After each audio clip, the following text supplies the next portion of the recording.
यदि आप औषधि से भी नहीं ठीक हो रहे हैं तो नाम जप कीजिए और संकल्प कीजिए कि ये रोग ठीक हो जाए। पक्का ठीक हो जाएगा जब उस पाप की नष्ट करने योग्य आपका भजन बन जाएगा, पक्का ठीक हो जाएगा।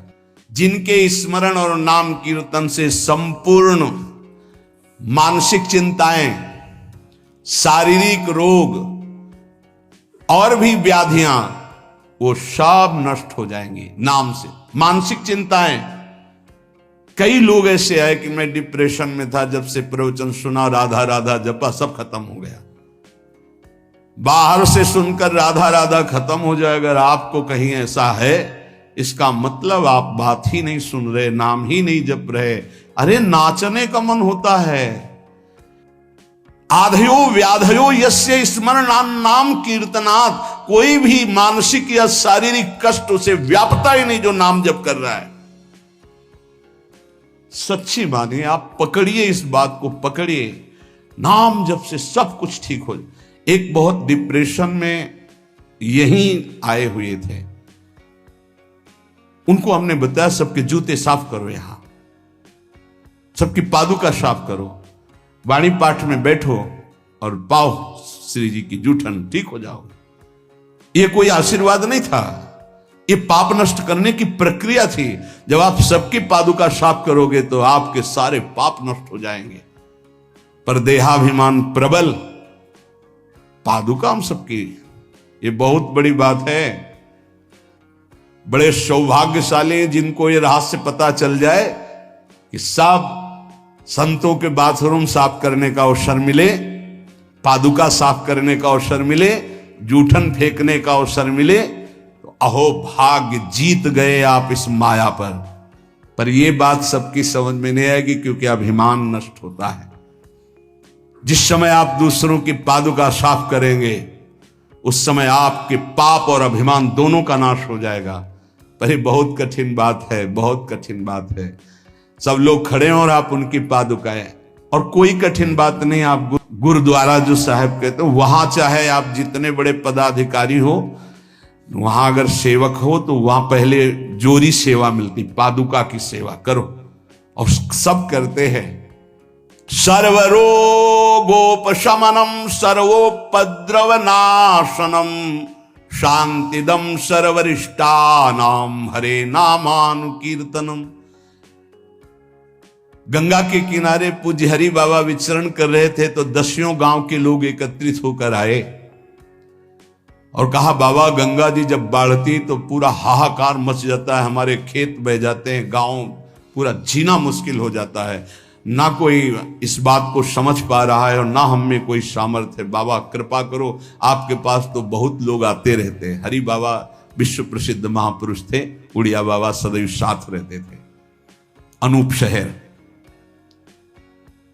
हरि बाबा ने सबकी करुण पुकार सुनी तो बाबा ने कहा, हाँ हमारे पास एक बहुत बड़ा पावर है, नाम। सुनो, सबको साथ देना पड़ेगा। क्या? बोले बालू का बांध बांधेंगे। हमारे पास पैसा नहीं, हमारा कोई सहयोग नहीं, तो हम बालू का बांध। तो बोले बालू का बांध गंगा जी? बोले जहां नाम जप करके तसला रख दोगे बालू का, गंगा जी चाहे जितनी बाढ़े उसको काट नहीं सकती। तो जानते हो अब तो बहुत बड़ा बांध बना हुआ है, उसको हरि बाबा बांध से ही कहते हैं, हरि बाबा के नाम से ही बांध। पर बाबा ने पहला बांध जानते हो काहे को बनवाया? बालू का। भर भर के बालू, नाम उच्चारण हो रहा है, हरे कृष्ण हरे कृष्ण, बाबा यह कीर्तन करवाते थे। और ऐसे तसला फावड़े में भरा जा रहा है, कृष्ण कृष्ण कृष्ण, और रखा जाता है कृष्ण। बोले गंगा जी की सामर्थ्य नहीं कि काट दें। ऐसा ही हुआ, गंगा जी बहुत बढ़ी पर दिशा बदल दी, बांध का स्पर्श ही नहीं हुआ। और आगे चलकर जब पता चला कि बाबा ने ऐसा बांध, तो फिर सब मिलकर सरकार ने भी बहुत सुंदर बांध बना हुआ है, और वहां आज भी कीर्तन अखंड चलता रहता है। बहुत बड़े बड़े महापुरुष वहां बैठ करके साधन भजन भी किए। हरि बाबा, उड़िया बाबा जब थे तो भाई जी महाराज, बड़े बड़े संत जाकर वहां सत्संग करते थे। नाम का प्रभाव गंगा जी ने नहीं स्पर्श किया, उस बांध को जो बालू का बांध दिया गया। आप समझते क्या है? नाम में अपार। कैसे कोई वैज्ञानिक मानेगा इस बात को कि ये नाम का प्रभाव? रोज नाम कीर्तन में वर्षों से एक भक्त जाते थे।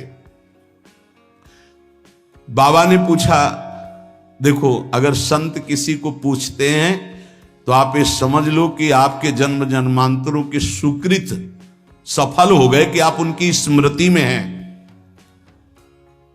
वैसे तो दृष्टि नहीं जाती, पर सब जब जहां अपनापन हो जाता है दृष्टि, वो भगत नहीं दिखाई दे रहे। तो उनका प्रभु तो आज ही पधार गए बिना कीर्तन के। ये कोई 200-400 वर्ष नहीं हुए हरि बाबा को गए, भी बहुत 60-70 वर्ष हुए होंगे। उड़िया बाबा, हरि बाबा, भाई जी सब एक समकालीन महापुरुष है। उनका बाबा, उनका तो विमान बन रहा है, वो तो दाह संस्कार के लिए ले जाएंगे। बोले नहीं, पहले विमान यहां लाओ। बाबा घंटा बजा करके बोलते हरि बोल, मारा घंटा में ध्वनि हरि बोल का, विमान की रस्सी खोल दो। 2-4 बार घंटा जे भी बजा उठ के बैठ गया। बोले कीर्तन के बिना कैसे जा रहे हो? अब आप ये वैज्ञानिक कोई मानेगा? ऐसा कैसे हो सकता है? अरे कर तुम अन्यथा कर तुम, जहां सुई का धागा नहीं जाता वहां से अनंत ब्रह्मांड पार कर दे, उसे परमात्मा कहते, उसे भगवान कहते हैं। कीर्तन हुआ, बोले अब जाओ हमारे हरि के पास। तत्काल मूर्छाई, शरीर छूटा, विमान पे चिता। ये हजारों की भीड़ के बीच में हुआ, कोई अकेले एकांत में नहीं हुआ। कई लोगों को प्रश्न हुआ कि बाबा की वास्तविक किडनी खराब है। किडनी के मरीज नहीं है, शरीर किडनी का मरीज है। लेकिन जब हम होते हैं तब किडनी के मरीज नहीं होते, और जब किडनी के मरीज होते तो हम नहीं होते। ध्यान रखना। अब ये तुम समझ पाओ तो समझ लो। इस समय हम मरीज नहीं हैं, इस समय डॉक्टर हैं हम। अभी जब इससे उतरेंगे तो मरीज हो जाएंगे, पकड़ लेंगे लोग, वहां खड़े करेंगे। ऐसे बैठे रहना, चलता रहेगा। ये केवल राधा नाम का प्रभाव समझो। ये केवल राधा प्रताप है, श्री जी का प्रताप है, ये नाम प्रताप है। जब साधु नहीं रहता ना तो उसकी जीवनी में लिखा जाता है तो बोले अच्छा ऐसा था, और जब सामने है तब समझ में नहीं आता, माया समझने नहीं देती। यही माया का है कि जब तक श्री कृष्ण चंद्रजू अपने परिकर में रहे द्वारिकापुरी में, तो जल्दी कोई जान ही नहीं पाया कि ये द्वारिकाधीश बने हुए अनंत ब्रह्मांडों के स्वामी हैं। पक्का ऐसे भगवान और भक्तों की लीलाएं होती हैं। सच्ची कह रहा हूं, ये हमारी कोई महिमा नहीं, ये राधा प्रताप है कि कैसी भी परिस्थिति हो, ये जस गवाना ये उनके प्रताप से हो। कौन सा ऐसा सर्व रोगापशमनम सर्वोपद्रव नाशनम शांति प्रदम सर्वरिष्टानाम हरिर नामानुकीर्तनम। कोई भी अरिष्ट ग्रह नक्षत्र भूत प्रेत, लोग कहते हैं हमारे घरों में बाहरी चक्कर है, 1 घंटा का नाम कीर्तन करवाओ, कोई चक्कर रह जाए तो बताना। नाम कीर्तन नहीं करवाओगे, पक्का हमें पता है। इसमें श्रद्धा हो सकती है तुम्हारी कि ले जाओ ये गाड़ देना घर में, लेकिन नाम कीर्तन जो लोक परलोक सर्व पाप का नाश करने वाला, नाम संकीर्तनम यस्य सर्व पाप प्रणाशनम, जहां तक नाम कीर्तन जाएगा वहां तक सबका मंगल होगा। मीरा जी को एक भूतिया घर में रखा गया कि अब ऐसे नहीं मरी तो यहां तो भूत ही मार डालेंगे। मीरा जी ने गिरधर को विराजमान करके जे भी धूप आरती की, जो धूप की गंध जितने भूतों को लगी सब परम पद के अधिकारी बन गए, सब परम पद के अधिकारी। क्या भगवत आराधना, कौन सा ऐसा अरिष्ट है जिसका नाश ना हो जाए, लेकिन कोई समझते नहीं। राधा राधा राधा नाम के बल से, भगवत चिंतन के बल से सब कुछ ठीक हो जाता है। सच्ची कह रहे, सब कुछ ठीक हो जाता है। संकीर्तमानो भगवान अनंतः। एक बार जो हमारे सन्यासी गुरुदेव भगवान थे, बिल्कुल साधारण बात, गांव के लोग, महाराज जी हमारी भैंस बहुत बीमार हो, वो मर गई तो हम गरीब आदमी मरी जाएंगे, क्योंकि उसी के दूध से परिवार चलता है। हम छोटे थे, गुरुजी के पास नीचे बैठे थे, गुरुजी तखत में थे। अरे भैया हम तो कोई पशु के डॉक्टर थोड़ी हैं। कहा स्वामी जी हमें पता है आप कर सकते हो। एक अपनापन होता है। तो ऐसे नारियल का कमंडल रखा था, उनका नारायण नारायण नारायण कटोरी में डाला और कहा लियो भैंस को पिला देना। अरे भैंस ठीक हो गई। अब जितने भैंस और गाय के थे सब वहां भीड़ लगने लगी। गुरु जी ने कहा भैया पशु के डॉक्टर थोड़ी, वो बेचारा गरीब आदमी था ऐसा कह रहा। संकल्प कर ले और संत कह दे तो क्या नहीं हो सकता, क्या नहीं हो सकता। जाओ तुम्हारा मंगल हो जाए, तो उनके पास भजन है, उसके बल से मंगल हो जाता है। ऐसा थोड़ी कि वो कोई सिद्धि जानते कि तुम्हारा रोग नष्ट कर देंगे। जाओ तुम्हारा मंगल हो जाए, उनके पास नाम बल है, उससे हो जाता है। जब अनंत महिमाशाली भगवान का नाम जब किया जाता है तो नाम चित्त का मार्जन करके, जैसे सूर्य उदय होता है तो अंधकार नष्ट हो जाता है, ऐसे हृदय में ज्ञान प्रकाशित कर देता है। इतना नहीं कि वो पाप नष्ट कर देता है, विघ्न नष्ट कर देता है, विशुद्ध ज्ञान प्रकाशित कर देता है। नातः परम कर्मा निबंध कृंतनम मुमुक्षताम तीर्थ पदानुकीर्तनात् नायत पुनः कर्म सुसज्जते मनो रजस्तमोभ्याम कलिलम तथोन्यथा। एक बड़ा रहस्य की बात इसमें कह रहे, जो हमारा प्रारब्ध भोग है ना, नाम से इसको 1 मिनट में मिटाया जा सकता है, किसी के भी, अपने या दूसरे के। लेकिन हम बहुत बड़ा प्रारब्ध मिटा रहे हैं। अनंत जन्मों के कर्म संस्कार जो हमें बार बार जन्म मरण के चक्र में फंसाते, अब आखिरी जन्म होना है, इसलिए इस शरीर के प्रारब्ध तो सह लेते हैं और आगे के जितने पीछे के जितने सबको भस्म करके भगवत प्राप्ति कर लेते हैं। इस रहस्य के कारण बड़े बड़े संत अपने शरीर के प्रारब्ध को नहीं मिटाते हैं। यद्यपि सामर्थ्य उनमें है, ऐसा नहीं कि वो नहीं मिटा सकते, बड़ी सामर्थ्य है। कैसी कैसी सामर्थ्य भाई जी महाराज के चरित्र में पढ़ करके आप देखो। अभी कोई बहुत वर्ष थोड़ी हो गए भाई जी को अंतर ध्यान हुए। कैसी कैसी सामर्थ्य सिद्ध महापुरुषों में हुई है नाम के बल से। लेकिन उनके शरीर में, जिस दिन बाबा का शरीर पूरा होना था, अंतिम समय था, सुबह उठे, ऐसे सत्संग हाल में आए और कहा आज तो स्मशान होगा। किसी को समझ में नहीं आ रहा था। बोले आज स्मशान होगा, किसी को समझ नहीं। अपने आप बैठ गए। जो भागवती कथा कह रहे थे आनंद चैतन्य ब्रह्मचारी, उनसे कहा कि आप रुको, और 2 श्लोकों की व्याख्या की। यद्यपि आत्मा का जन्म मरण नहीं होता, अजन्मा है, अविनाशी है। दूसरा, जिसका जन्म होता है उसका मरण निश्चित होता है, इस शरीर का। व्याख्या की। पद्मासन लगा के बैठ गए, कहा शुरू करो। किसी को कुछ समझ में नहीं आ रहा। 5 मिनट बाद ही घटना घटती है। आश्रम में ही रहने वाला ठाकुरदास या भगवान दास, जो भी उसका नाम हो, ऐसे नाम था, वो आया और कहा मोर पंख नहीं, तुम नहीं। वो गया और गड़ासा लेकर, जिससे चारा काटा जाता है, 6-6 इंच के घाव बाबा के हो गए। इतनी रफ्तार से मारा कि पूरी सभा लगी थी। पार्षदों को तो कुछ होश ही नहीं कि हो क्या रहा। सामने एक बुढ़िया माई बैठी थी, वो दौड़ गई और ऐसे पकड़, बुढ़िया माई उसको ऐसे पकड़ लिया। तब पकड़ते पकड़ते भी 5-6 गड़ा से बाबा के फव्वारे खून के से, और आखिरी बाबा के मुख से निकला ओ शांत। हृदय विदीर्ण हो गया कि अरे ये क्या लीला है। क्या वो जान नहीं रहे थे कि ये होने वाला है। पूज्य स्वामी श्री मग्नानंद सरस्वती जी महाराज, हमने बताया है, सुबह बैठे और कहा सुनो, जैसे शरीर हमारा छूटे ना, एक ऐसा बॉक्स जैसा बनाना और उसमें पधराते समय सोचना कि भगवान विष्णु अपनी शेष सैया पर शयन करने जा रहे हैं और गंगा में प्रवाहित कर देना। अच्छा भाई, तो तुम लोगों में कौन कौन हमारे साथ चलेगा? अपने शिष्यों से कहा।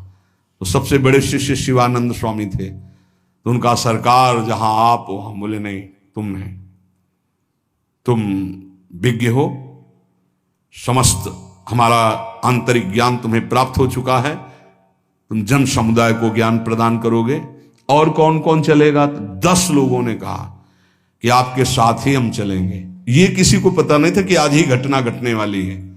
ठीक है, ठीक 2 बजे बाबा सरकार लघु शंका के लिए निकलते थे आसन से हटकर, फिर आसन में बैठ जाते थे।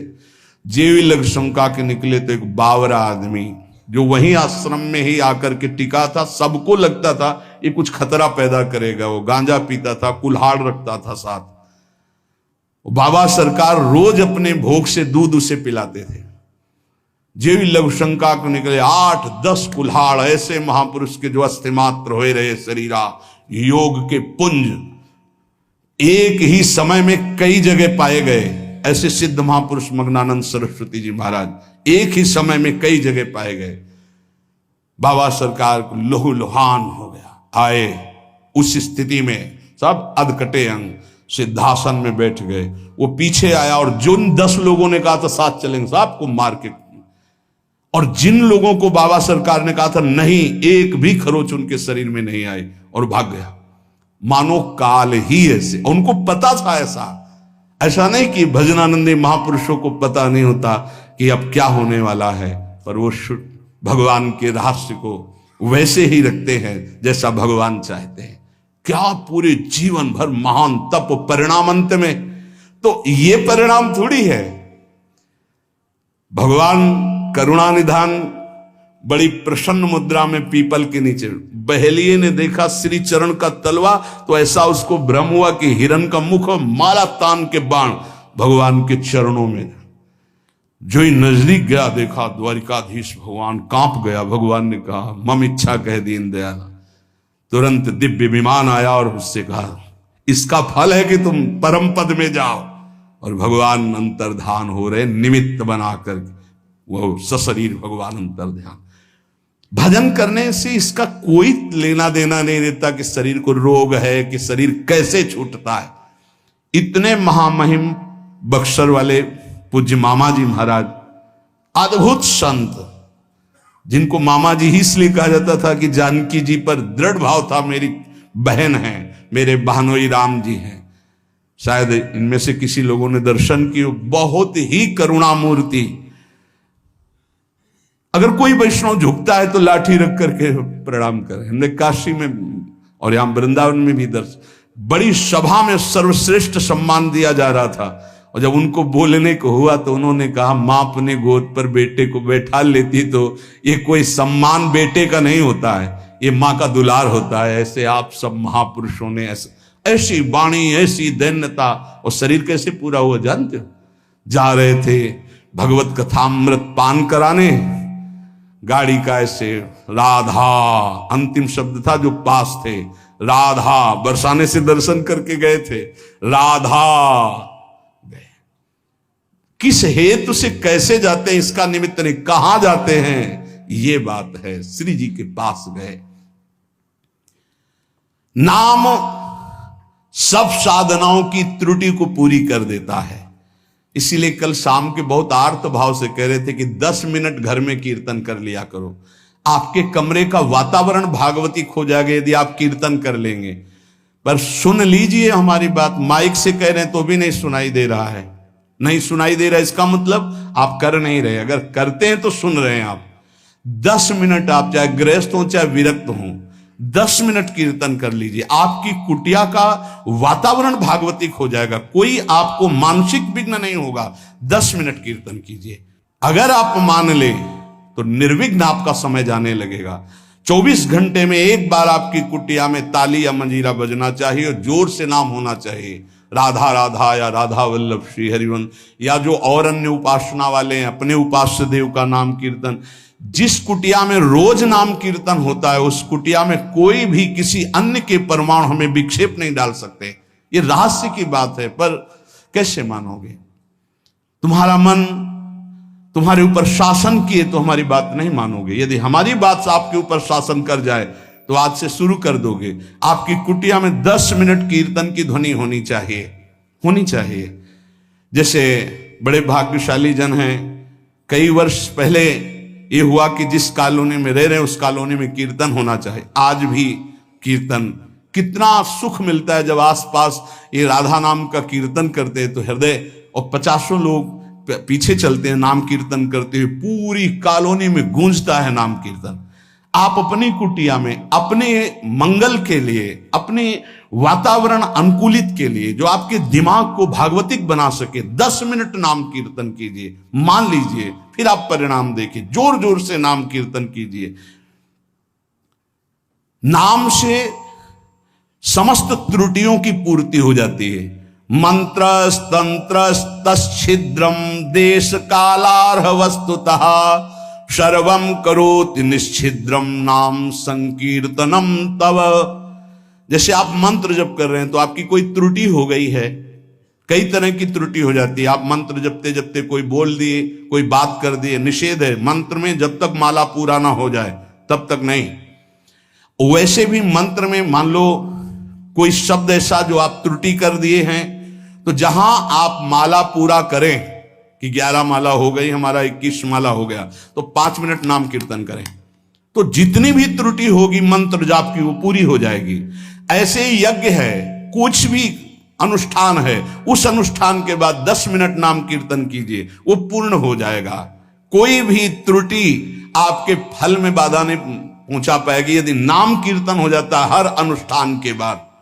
यस्य स्मृत्या च नमोक्त्या तपो यज्ञ क्रियादिषु न्यूनम संपूर्णतामेति सद्यो वंदे तमच्युतम। कोई भी सत्कर्म में न्यूनता हो गई हो, नाम कीर्तन बाद में कर लो, उसकी पूर्ति हो जाएगी। भगवान अच्युत का नाम सर्व मंगल करने वाला है। भगवान का जो नाम जब करता है तो भगवान उसके ऋणी हो जाते हैं, भगवान ऋणी हो जाते हैं। क्या या बकाया रह गया जब भगवान ऋणी हो गए? आप राधा राधा राधा प्रियालाल ऋणी हो जाएंगे। जिस समय गोपीजनों से प्रेम विवश होकर भगवान कहते तो कहते मैं बहुत काल तक आपकी सेवा करूं तो भी आपके ऋण से उऋण नहीं हो सकता। क्यों? क्योंकि हर समय गोपी नाम जप कर रहे हैं, हर समय प्रभु का चिंतन कर रहे हैं। ये जीवन का परम साधन, परम लाभ है यही। गीत्वा च मम नामानि नर्तयेन् मम सन्निधौ इदं ब्रवीमि ते सत्यम कृतोहम तेन चार्जुन। ये जैसे नृत्य होता है ना, तो जो दुर्भागी है ना वो उपहास करते हैं हर वैष्णव के नृत्य को। भगवान यह कह रहे हैं गीत्वा च मम नामानि नर्तयेन् मम सन्निधौ। मीरा जी पूरी रात रात नृत्य करती थी गिरधर के सामने कीर्तन करते हुए। ये अपने लोग जो राधा राधा नाम कीर्तन करके नृत्य करते, तो गीत्वा च मम नामानि, जो मेरे नाम का गायन करते हुए, नर्तयेन् मम सन्निधौ, मेरे सानिध्य में नृत्य करता है, तो इदम ब्रवीमि ते सत्यम।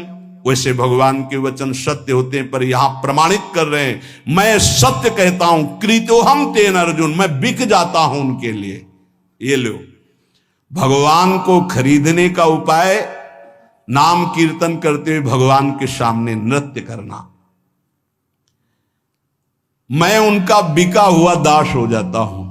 अच्युत भगवान, अजित भगवान कह रहे हैं जितम तेन जितम तेन जितम तेनेति निश्चितम जिह्वाग्रे वर्तते यस्य हरिरित्यक्षरद्वयम्।